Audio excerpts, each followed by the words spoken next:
فرضي څنګه هغه وکړو انویسټ وکړو یا پانګه اچونه بزنس ته زه دلته انویسټ نه وکوي دنه چې د کلیک وکړو د ګوره دغه اپشن راغی دلته مقدار لیکي مثلا مقدار ما ولیکو 500 باید دلته ته ویدرا کړې یا ډیپوزیټ دې ته وکړې د ګوره د کته پروسیډ د پروسیډ نه کلیک کوې دلته وایي ټیټر دې انتخاب کړه د ګوره سلیکټ پیمنټ موډ فود دا چې د کلیک وکړو دا د ویزا ماستر کارډ نام ته کړلی شي بیټ کوین نام کړلی شي ایټروم نام ټیټر یو اس ټي ټي ټي آر سی 20 او ټي آر ایکس ټرون نام کړلی شي او هغه بل کته نام خو موږ کوم نه باید استفاده وکړو دغه ټیټر یو اس ټي ټي ټي آر سی 20 دې نه باید استفاده وکړو دغه شین چې ده دغه نه د ټیټر نه زه کلیک مې وکړو بعد د ټیټر نه د ګوره هغه ته راغله ګیټ اډرس اینډ ډیپوزیټ دغه نه کلیک کوو دا که هر څوک بایننس مثلا ولري مثلا زه بایننس لرم زه کړلی شم هلته بایننس ته لاړ شم یو اس ټي ټي ته مې دغه ستا دغه بارکوډ چیک سکن کړم هلته ماته راځي زه کړلی شم چې مستقیمه وکړم خو ضرورت یې ته نشته ته کړلی شي دې لینک وټساپ ته ولګې دلته کته راځي چې کته راغلی د ګوره کته راغلی صحیح ده د ګوره دریم اپشن کې ډیپوزیټ اماونټ انټو والټ دې کې دغه د کته چې راغلی د کاپي وښمه د ګوره والټ اډرس ته ده ما کاپي وښله سکسسفل شو دا مې کاپي وکړه هلته چې هر څوک بایننس لري بایننس کې کړلی شي چې دغه لینک ته دغه لینک ته اخلي مثلا دلته بایننس ته دلته ما پوسټ کړو کړلی شم چې دغه بایننس کې دلته ویدرا وکړم بایننس ته چې راوړه هلته ویدرا کوي ویدرا چې وکړه هلته یو هغه ده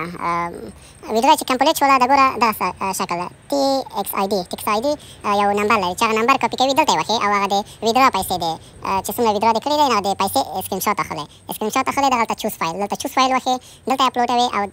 ټي ایکس آی ډي چې ده د هغه ځای نه راوړي دلته اپلوډوي بعد یې نه پروسس وښي پروسس چې دې ووښو ستا ویدرا دلته هغه کېږي ټاپ اپ هستوري دغلته ستا ویدرا هغه کېږي وایټینګ لیست کې کېږي یو 2-3 ساعته ټول خوري بعد یې نه ستا ویدرا کېږي حالا زما ریکوست چې ده فیلیک ده نو په دغه شکل کېږي خب دوستای جمعیم در بخش ویدرا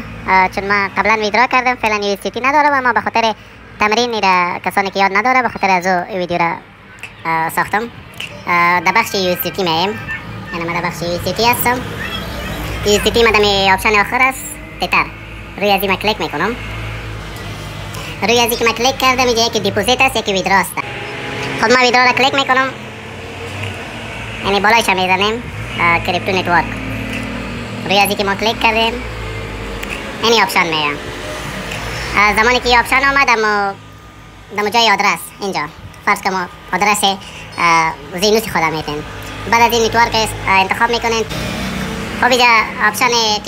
ترون تی آر سی 20 انتخاب میکنیم چون ما فعلا ندارم یو اس تی ما این دوم انتخاب کردم یا اول انتخاب میکنم چون تکمار است اونا نمیشه فعلا من ندارم یو اس تی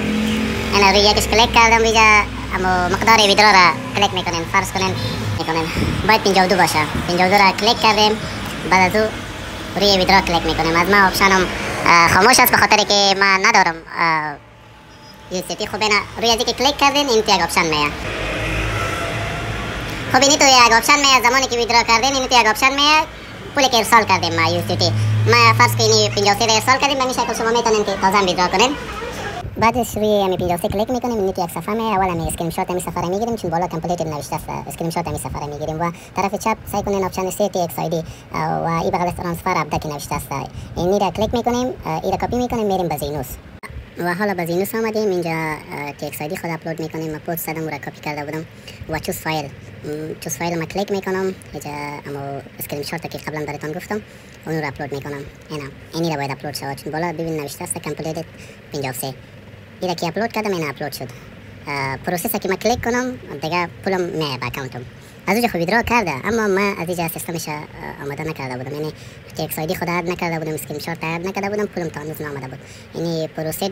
کلیک کنم بعد از او پول من میاد یعنی به طریقه پیمنت کردن در زینوس ما فعلا در آپشن 3 هستیم زمانی که او را کلیک کردیم این آپشن 4 میریم تاپ اپ استوری در ویتینگ لیست میباشه در زیر ریویو اونا میبینه شبکه بعد از او اپلود میشه اکانت شما پولتان جمع میشه